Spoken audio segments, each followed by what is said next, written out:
Hi. Welcome to Sisters Catch Up. My name is Sylvia, also known as Sil. I'm the first of the three Smith sisters, and we've decided that we want to do this fortnightly catch up where we sort of chat about what's happening, what's going on, and for us, and also things that we've picked up along the way. So it's lovely to be here. And as I say, I'm the first. Let's move over to Sandra, who seems to be applying makeup. Don't you know this is being recorded? Hiya. I'm never ready on time. Hi, I'm Sandra. I'm the second sister. Excited to see where this podcast is going to take us and catching up with my sisters on a regular basis about the things that are going on in our lives, when we leave the house, things we embark on. Topical things is what we're trying to say. So we're going to bring this to the podcast. I'm going to hand you over to the other one. Over to you. Hello, my name's Hayley. I'm the youngest in the family of the Smith clan, and I'm pleased to be here.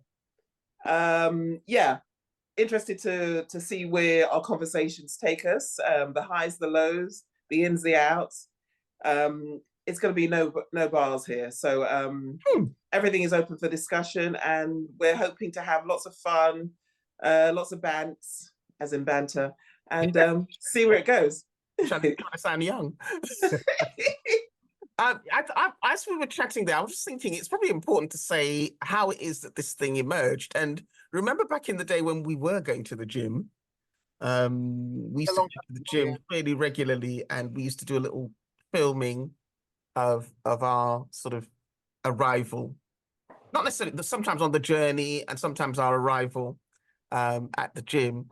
And we just used to have little chats and then go in, do our workouts. And when we were coming out, we used to sort of say, well, we've done it and so on. So this is like a progression of that. So who wants to start? What's been happening? Let's move to you, Sandra. Let's pick on you. You're looking very luscious this morning with your red lipstick and red head tie. Yeah, I was debating whether or not to wear my my red glasses, but I wasn't feeling it this morning, so I've just gone back to my bog standard black ones. Okay. So yeah, what's happening with me? Well, this week's been great. Busy. Obviously work. I had a lovely Friday overnight with my sister my younger sister Hayley in Bedford. Oh, you've only got one sister there, have you? No, I've got my old sister Sylvia, yeah, but my younger sister Hayley. Oh, we went away overnight, and it was lovely. It was one of her work kind of recce's, I think they call them. And so let me just add, they went without me. All right, so I put that one out there. Yeah, go on. Can I just say it was me and a +1. So, only one of y'all could come. So, as we were in Kilkenny not so long ago, Sandra had to be the obvious choice. And stop being a green eye monster. I mean, Kilkenny or Bedford. Kilkenny, Bedford. I wonder which one was more. You want to be careful, because those who live in Bedford may not take kindly to that. Yeah, right. But it was a nice evening. Lots of booze and good food and chat. So I really enjoyed it, and just spending time with Hayley. But yeah, it was fun. But the week's been great. Just getting on with things and keeping myself busy. What about you, Hayley? Well, I think that the weeks are just flying by. I mean, we're almost in May, and it was just Christmas and the New Year. So I kind of think, what's happening here? Because time is just flying by so quickly. Yeah, my week's been great. Again, flew by. Had a nice Friday evening in Bedford,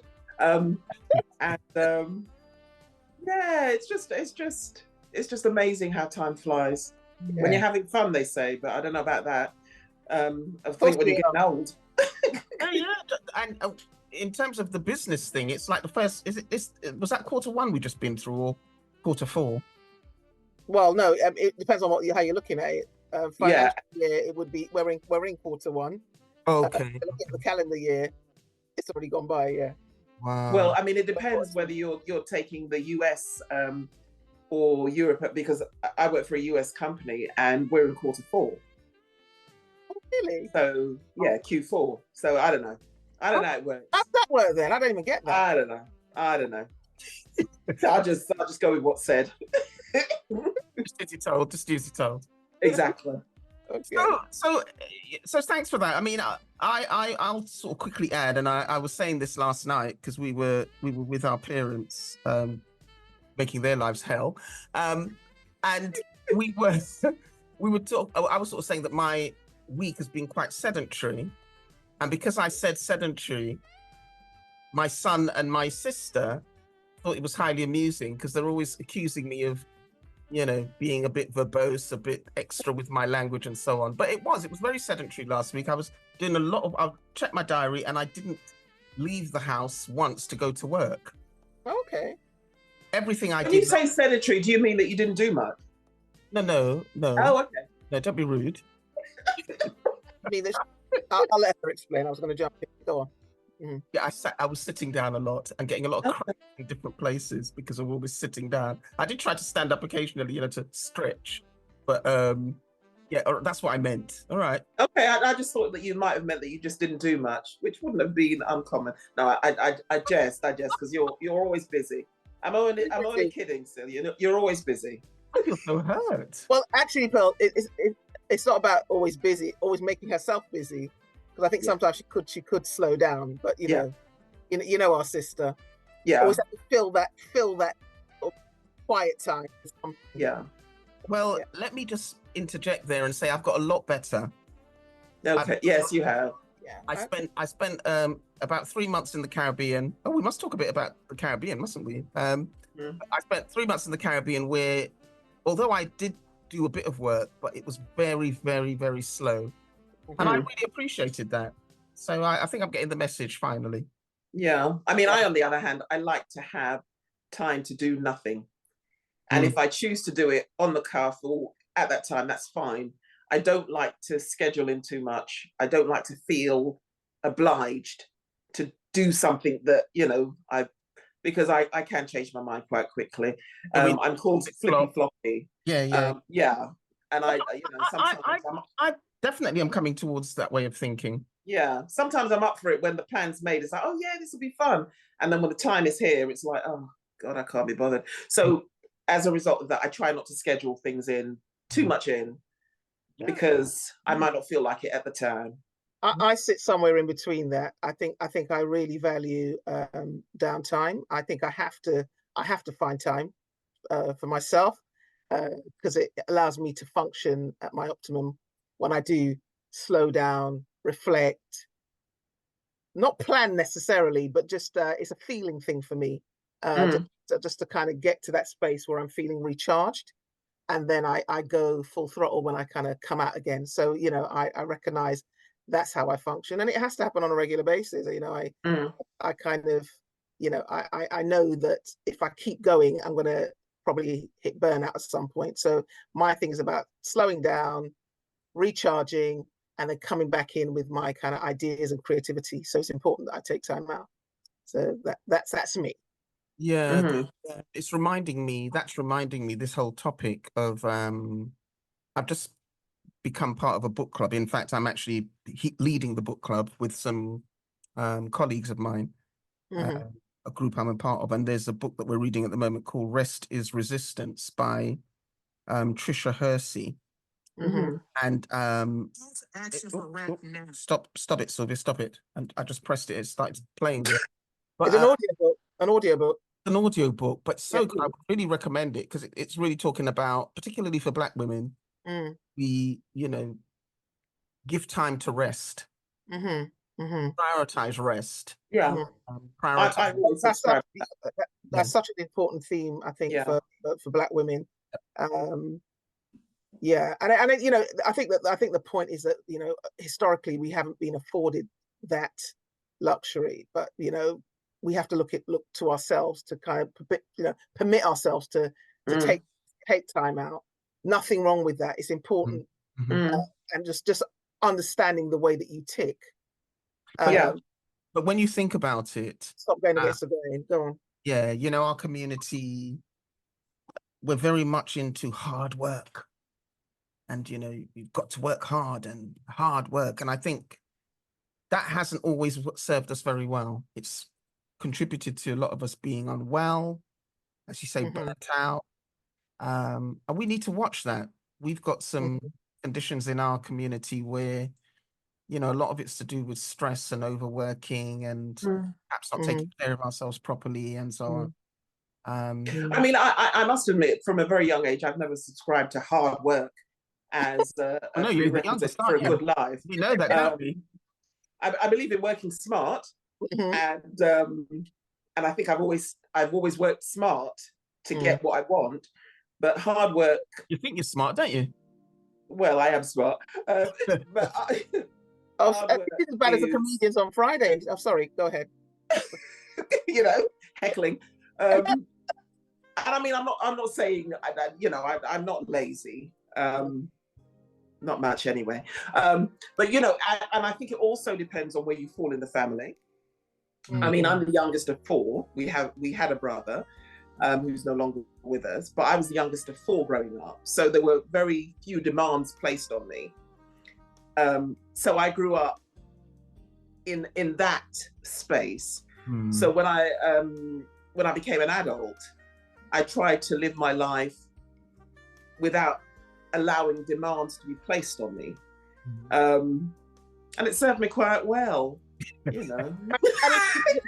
be fair, there wasn't a lot of demand placed on us as children either. I mean, we would complain about certain things because I think we were just probably spoiled and lazy. But when I think about in Caribbean households, there are demands placed on us. But when I think about my counterparts, my peers, and the things that the responsibilities they had when they were younger, we didn't have those responsibilities placed on us. We used to complain about having to wash a couple of cups. I think what we were, I was going to say subjected to, but perhaps that's the wrong word, but I'll use it anyway because I can't think of anything else. What we were exposed to was routine and discipline around when things were done, and we complained a lot about that, but we weren't, we weren't expected to clean the house and do this and do that, and you look after younger siblings. That was not our thing. Well, I'm the eldest. I have that's from my perspective. Yeah, go ahead. I have a slightly different take on that, and I know that I know you guys always have me down as a sort of fairy. I wasn't necessarily a dictatorial big sister, but I knew I had certain responsibilities for you as the younger one. So it wasn't a harsh regime.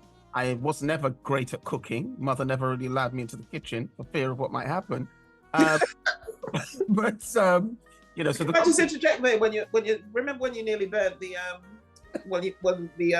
the tea towel on top of the grill. You started a fire, didn't you, in the house? Wasn't I making omelette or something? Or yes, I believe so, and toast.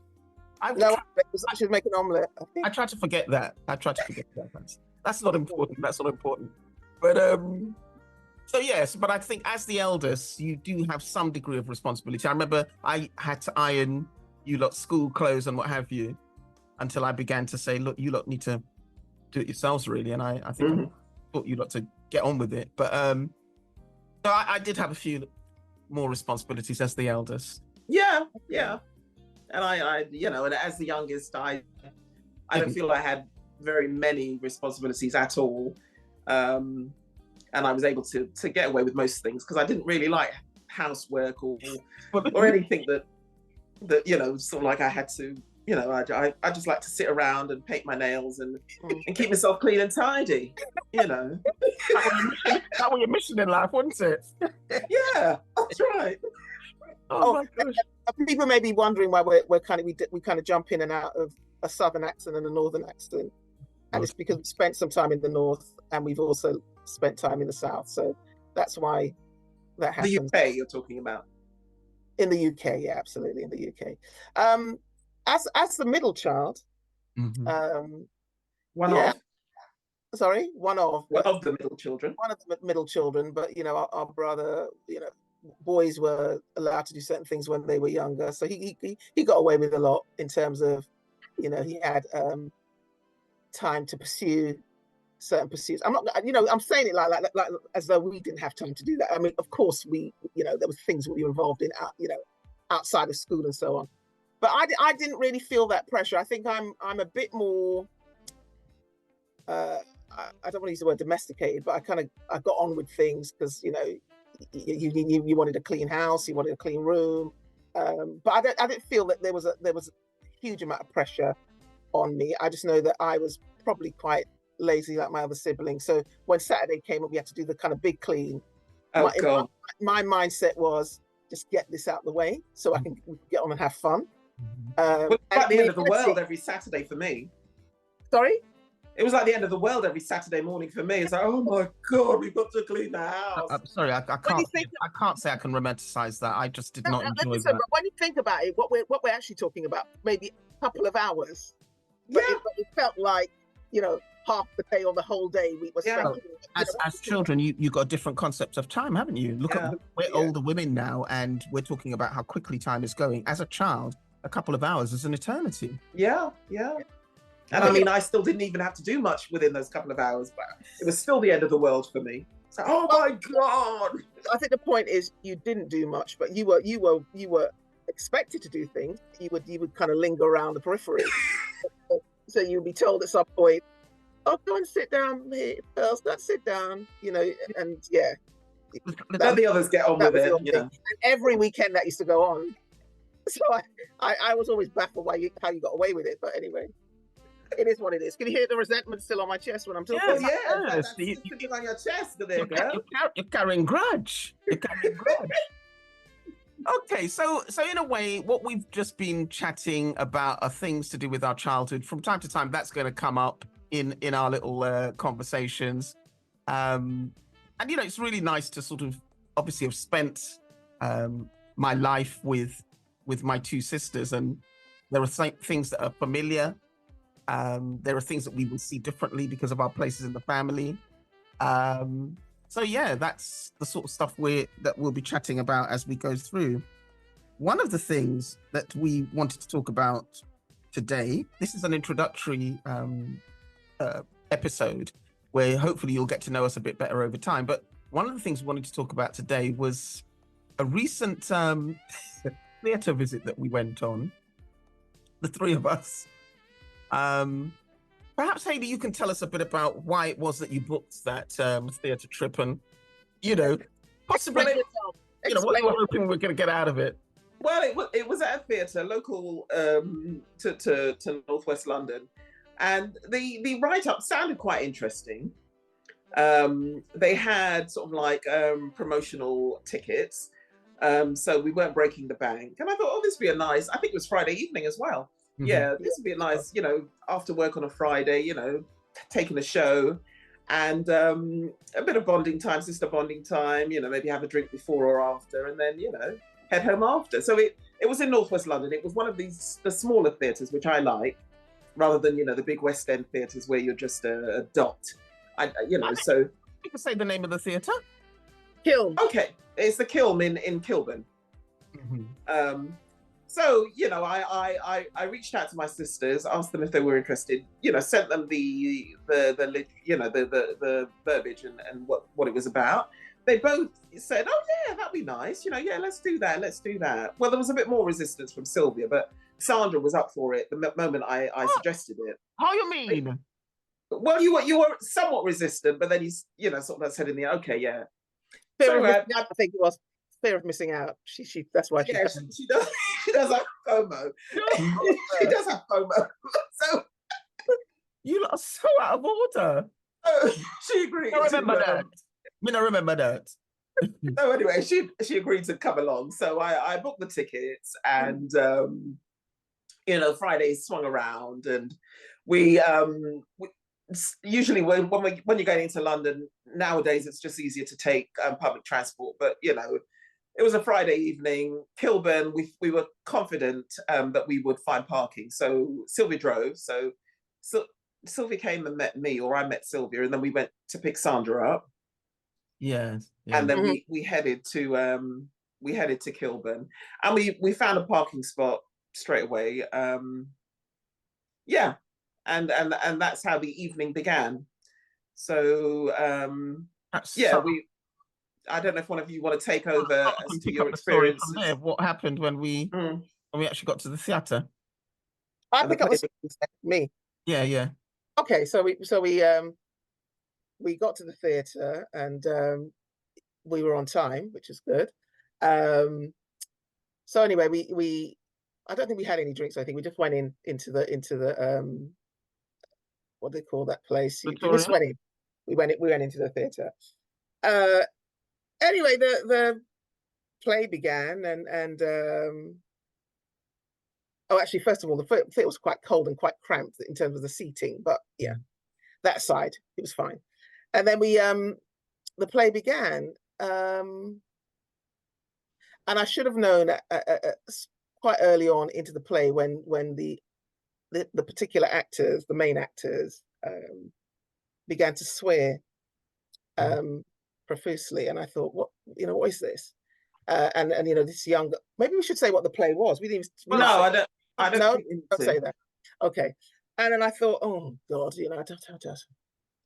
it was very distasteful because I didn't feel that the swearing actually fitted what was going on. It was just like, and there was children a young girl on the stage, and I thought this is really inappropriate. So we gave it a chance, but. And the swearing was even "see you next Tuesday," wasn't it? Yes. Yeah. It was quite offensive, not sort of there are swear words that are probably not offensive, but the offensive ones.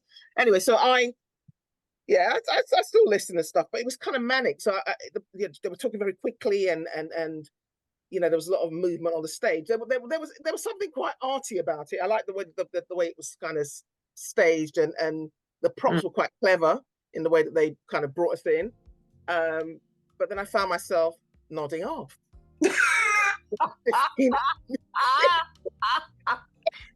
Quite early on. Yeah. Found myself nodding off to the point where I actually had a good tip. When I caught myself and woke up, I said, okay. But this thing was going on and on and on. And I felt it was probably about an hour before the interval, but it felt like probably 2 hours. It was just not engaging me at all. So I had a couple of kips. I fell asleep probably 15 minutes in, woke up, watched a bit more, fell asleep again. That could be old age, but it happened. And then they said the interval was going to happen. What was your experience in the first half, Sil? Well, like Sandra, I thought, what is this? And I sort of sat there, and we went on a Friday, didn't we? Yeah. Part of me was thinking, am I tired? Why am I not getting what this is about? So then I started to fall asleep, and then I opened my eyes and I looked across to my left and to my right because I'm sitting in the middle. And I saw both of my sisters falling asleep. And this isn't boding very well for us continuing to watch this. So yes, I concur with everything that's been said so far. I just couldn't get it, and I like the artistry. Yeah. And the actors were strong actors. Yeah, they were. Yeah. I read this, and I like the way they weave the pianist in and out of the out of the story, but it just was honestly. Yeah. But and I mean, I think they were established actors as well, because I recognized them, both the man and the woman, and they were good. But there was something about the play. It didn't for me engage me at all. And I could tell you the storyline. It's not like I missed things. I understood what they were doing, but there was just something about it that didn't work. When they announced the interval, I was more than happy. So when the halftime, I mean, I must admit, I did doze, but it wouldn't have been the first time I've been to see a show. I saw you you Well, yes, a little doze, but it won't have been the first time I've been to a show and sort of like nodded off and came back and thinking. So anyway, they announced the interval. So my headspace at that time was like, okay, I'll use this time to refresh. And the second half, let's hope it improves. I don't know what your headspace said to you, either of you, when they announced the interval and the stage went dark. What did you guys think? I thought, thank goodness, I can't go on with this. I just thought I've had enough. That's what I thought at that point. And what about you, Sil? The same. I thought there's no way I'm coming back for part 2. And my thing was, if you lot wanted to stay, fine, I'd stay outside and have a couple of drinks. Honestly, I was like, I just can't sit through another hour of this. You know, we were talking earlier about time passing quickly. Yeah. It was not passing quickly on that day, on that evening. So I said, you know, I think there was a little poll. Well, Hayley was a little more kind of willing to have another go, but I don't know who asked the question, but I said, I'm ready to go, you know. I think it was Sandra that said it initially. Well, okay. You both said it in unison, really, I think. I said, nah, I'm ready to go. And I remember your look, Hayley, you kind of looked at us like, really? Well, yeah. I said, yeah, I can't do that for another hour. And sorry, carry on. No, I was going to say, then we left, didn't we? Yeah, I mean, they dragged me out of that theatre. I was trying to persuade them, let us stay for the second half, but they were not up for it. They weren't interested. They held me by the back of my clothes, and they pulled me from the theatre. That's what they did. Wow, she liked to embellish. That wasn't the case. Well, I'm prepared to go with that, you know, because I probably didn't do it physically, but I was doing it mentally. Come on, let's go. Let's go. Charging out the theatre. Let's go. I wasn't mad. So that brings us to our theme today around, I'll let you say it, Sil. Well, can I just suggest we take a pause and play a little track, and then we'll come back and explore further, for a little while longer, this whole sense of, what was it we were saying? Why do we leave, or how is it we find it difficult to leave? Spaces. Something around Spaces, that. Yeah. We'll talk about it when we come back. Okay. Run the track. So we're going to play a little track. This one's Come Go With Me. Yeah.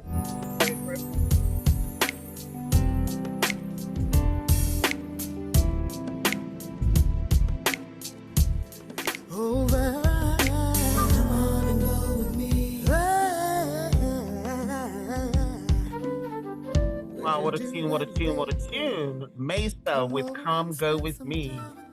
Oh, you like that one, girls? I liked it, but I think I prefer my Teddy. Teddy just does it for me, really. Yeah. I like the melody on that. Katie, you'll have to take yourself off mute. I didn't want you singing, so that's why I had to put you on mute. Oh, excuse me. How rude. So that's why you're on mute. Those of you who will consume this show on what do you call it? YouTube, you're not necessarily going to hear the entire track because of royalties and so on. Those of you who consume it on Mixcloud, you will hear the whole thing. So yeah. Who was the singer on this one? Mesa. Okay. Yeah. Yeah, I can just see Teddy singing it and the video that we used to watch. So yeah, good track. Nice. Yeah. I like the groove. Love the groove. Yeah. So if you've just joined us, this is Sisters Catch Up. We're not entirely sure what we're going to call our podcast. So I think we're going to settle on something with sisters in it, aren't we? What did we say? Yeah. I mean, we're open to suggestions. If you have a suggestion, yeah. I mean, what we aim to do is just to catch up, literally, bi-weekly, or bi-monthly rather. No, bi-weekly, every other week. Yeah. And, topics of the day, or just something that sparks our interest, or... It's a space where we're going to hang out for about an hour or so, just with each other, and let's not put time constraints or thinking. We're just going to hang out for a while. Yeah, because the whole day's yours, isn't it? Anyway, let's. Well, that could be less than an hour. Well, we did say up to an hour, didn't we? Yeah. All right, let's get into the meat and potatoes. So yeah.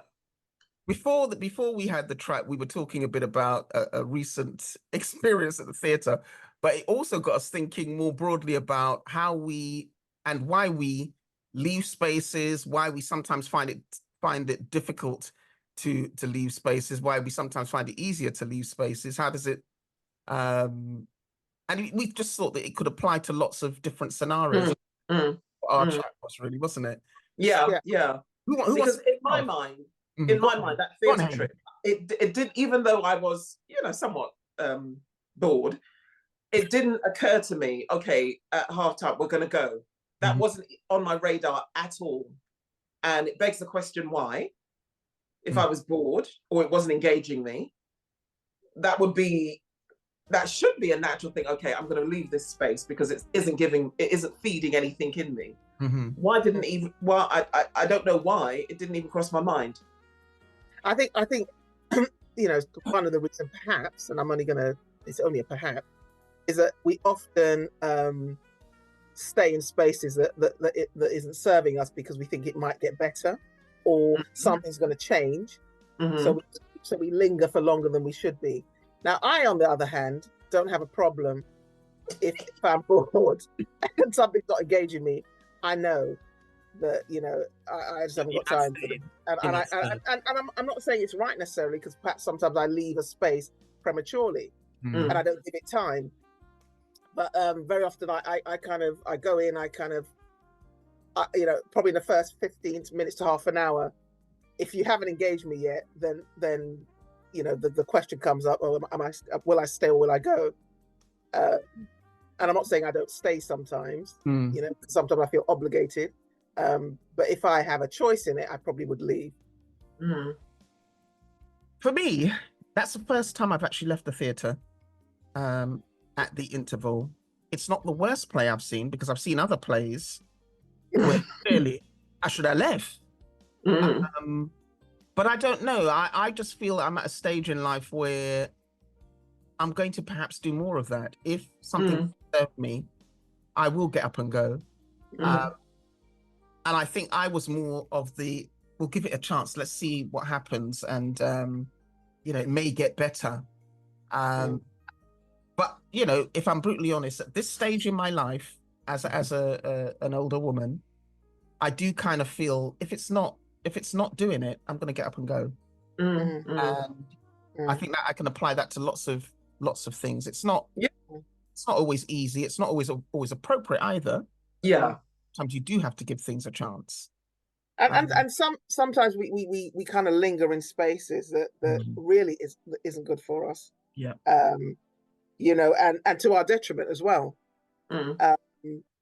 So I think it's important that, as much as possible, we recognize that we do have choices, whether we stay or whether we go. And sometimes we think too much about the other person or the other people and how our action may impact on them. And then it affects us staying in that space. So yeah, I think, it's really...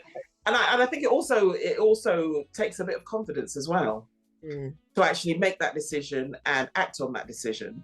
I mean, I don't know if either of you have been in if we say a job situation, for example, you were younger and you may have hated the job, it wasn't what you wanted to do, what have you, but you stayed just because, And did that staying work to your detriment? Or was it a good decision to stay because you then went on? I mean, in any situation, you'll never know whether it was the right or wrong decision. But it applies to so many elements of life where we stay. I mean, it could be relationships, it could be anything, where we stay in the hope of it getting better, or we stay because we don't have the confidence to leave. We stay because it would be perceived as being rude or inappropriate. Or we leave because we want to. I mean, I must confess, with the job situation, what I kind of have always paid attention to is how unsettling it can feel when I'm, when I need to make a move. And I don't necessarily always trust that. I don't always trust that feeling, because I kind of think, just because something is unsettling me, it may be that I'm wanting to go because I'm not able to face the challenge. So that's an internal dialogue that happens. you know, you can't face the challenge, so you want to run, right? That's what that's my self-talk. But so with the job situation, I know that, you know, for a lot of the time, I've spent a couple of years in places. In the recent past, I've spent longer in places, and what has happened is I've had the unsettling feeling for longer. Yeah. You know what I mean? Yeah. So it kind of confirms to me that, well, yeah, you need to go. But I've sort of hung out longer thinking, come on, Sylvia, you can't just keep upping and going. You know. Yeah. It's tough, isn't it? I mean, I think for me, I kind of I rely on my intuition. I very much. You've always been like that, haven't you? Yeah, I mean, I know that when my gut says something that, you know, this is not a right space for you. I pick up energies and feelings around me, and I know when something isn't good for me. And I'm not saying that I haven't lingered longer than I should have, because I have, but I trust my intuition. So if something comes up in me that says this space is not good for you, you need to get out of it, I'm not going to question that. And I think a lot of the time, our intuition or our first impression is spot on, and then we come up with, you know, a dialogue or a story why we should stay. But I think, you know, when you feel that, you have to listen to that. You know, this isn't good for you. You need to go, or you need to move yourself out of the space. And I'm not saying it's unsafe necessarily, because it doesn't have to be that extreme. Yeah. But it could be that, you know, this is not the place that you're supposed to be at this point in time. I'm a true believer in, even if you choose to stay, you're meant to linger for a bit longer. Because that you know, it's never wrong, is it? It's never wrong. The reason you're staying is because either it's going to reinforce that, you know, you're not supposed to be in this space, or something else will surface. Will reveal, so, yeah. Feel itself. So yeah. And I mean, the thing is that these decisions aren't made in isolation. You have other things that you have to take into consideration. Well, you know, do I want to stay in the space or not? You know, we touched on work. It could apply to relationships. It could apply to, you know, lots of other things. So these decisions aren't made in isolation of life and life events. I think we can only do the best that we can do with what we have at any given point in time. I mean, I harped on work because that's, for me, relatively easy. I think relationships are a whole other show. And, you know, quite possibly whoever listens to our podcast might want to make comments on that particular side of things. And, you know, one of the things that we may probably do as we continue with our conversations is we may invite the odd guest or two to come and have a quick chat with us and spice things up a bit. But if you have any kind of views or comments on what we're sharing and what we're discussing, you know, please feel free to get in touch and give us some feedback and have your views. And it's also you can use it as a platform to have a conversation with your own family and your own friends. Absolutely. It doesn't have to be, you know, but it's just, you know, because it's good to talk. And I know that women are better at talking generally than men, but it's good to have a safe place to and safe people to talk to. And this is where, you know, my sisters, I mean, I can tell them anything about anything. And even though we don't always agree, I know it's a safe space. And whatever feedback they give me will be from a position of love and my best interest, whether I agree or not. And that's okay. I know you and Sandra are very disagreeable and you don't listen to me. And I'm the eldest and I'm not taken much notice of, but, you know, I'll leave that there. Don't say that. We listen to you still. And you touched on it, you know, at the top of the program in terms of the type of big sister that you are. And I have to say, I wouldn't want another big sister. I mean, you're this big sister business. We're not that much older than each other. But this you're big sister. What you expect us to say? You're a big sister, isn't it? Isn't it? You wear that pride, you wear that badge with honor. Of course. I mean, yeah, there's not much, you know, years apart. Imagine if I was the big sister. Lord have mercy. You hear that silence? Dead air. No dead air. I wouldn't want to be the big sister with you two being my responsibility. I just wouldn't want it. Yeah, you're another one. If you imagine if you were the big sister. So yeah, I think there's a that whole thing around safe spaces to share and talk. That's so important. Mm-hmm. And also confidence. Confidence, I think, is a big thing. I don't know if going back to the play, I don't know if it wasn't on my radar because I didn't have the confidence to leave. I must say, it's not the first time I've left a show halfway through. Yeah. It's the second time. But is it because of the confidence? I don't know. But it wasn't on my radar.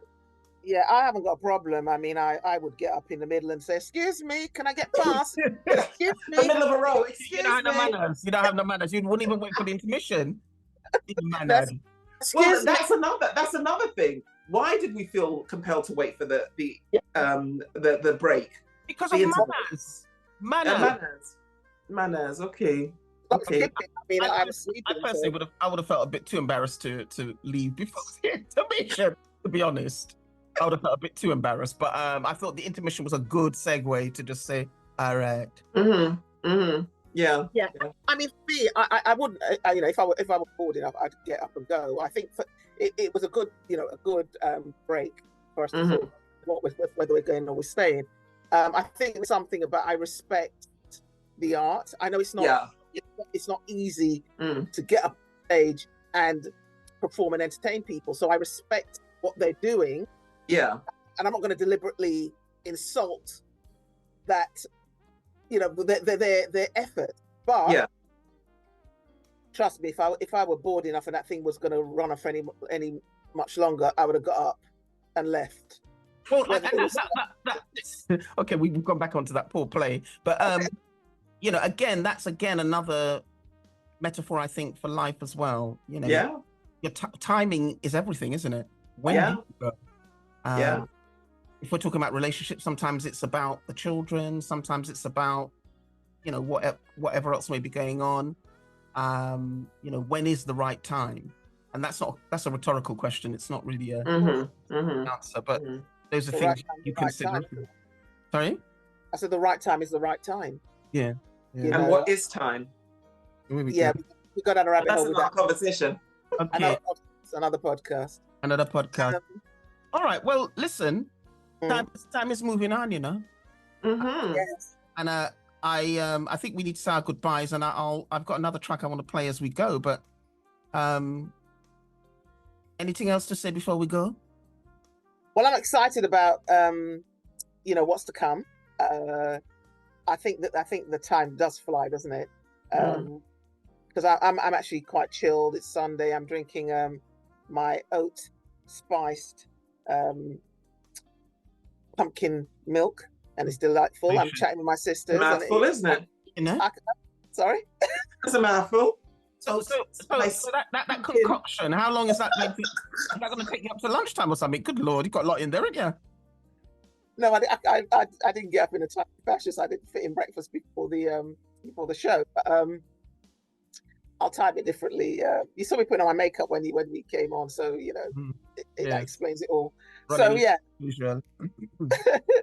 yeah, I'm excited about our future topics. I think this one has flown by, and I think we should ask the audience, all the viewers, if you want us to talk about anything specifically or explore a topic, do drop us a line, and we can either try and engage a specialist or someone to come in and help us to sort of explore a topic, or we'll attempt to do it ourselves. Yeah. So we might invite you along to have a chat with us. Yeah, that's right. Yeah, that's a good thing. Yeah.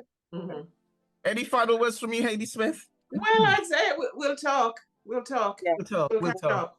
Yes, we'll talk. We'll catch up. We'll talk. All right, guys. Well, it was lovely spending some time with you, and we'll see you soon. I'm going to leave you with a little bit of Peter Honeygill, and it's called Cherish and Adore.